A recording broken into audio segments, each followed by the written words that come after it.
Have you ever felt like you were all alone, facing something huge and scary? Well, let me tell you a story about a man named Daniel who faced something literally huge and scary, a den of hungry lions. And his story is one of incredible faith and courage. Daniel was a really good guy, living in a foreign land called Babylon. He was so good at his job and so honest that the king Darius planned to put him in charge of the whole kingdom. But some other officials got super jealous. They couldn't find any fault with Daniel, no matter how hard they looked. He was just that dedicated, both to his work and to his God. So they came up with a sneaky plan. They tricked King Darius into making a new law.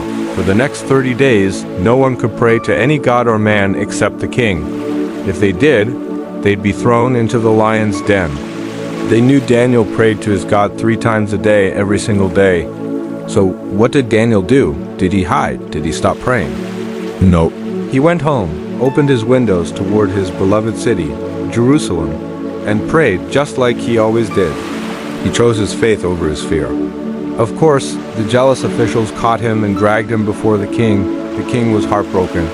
He really liked Daniel and realized he'd been trapped. He tried all day to find a way to save him, but the law was the law. That night, Daniel was thrown into the den of lions. The king told him, "May your God, whom you serve so faithfully, rescue you." The king was so worried he couldn't eat or sleep. Early the next morning, he rushed to the lion's den and called out, "Daniel, servant of the living God, has your God been able to rescue you from the lions?"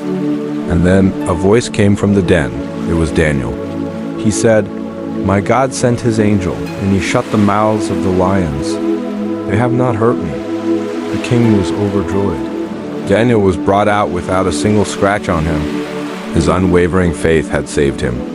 This story reminds us that even when we face our own lions' dens, whatever they may be, holding on to our faith can give us the strength to get through. Thanks for watching. If this story inspired you, hit that like button and subscribe for more amazing stories. See you next time.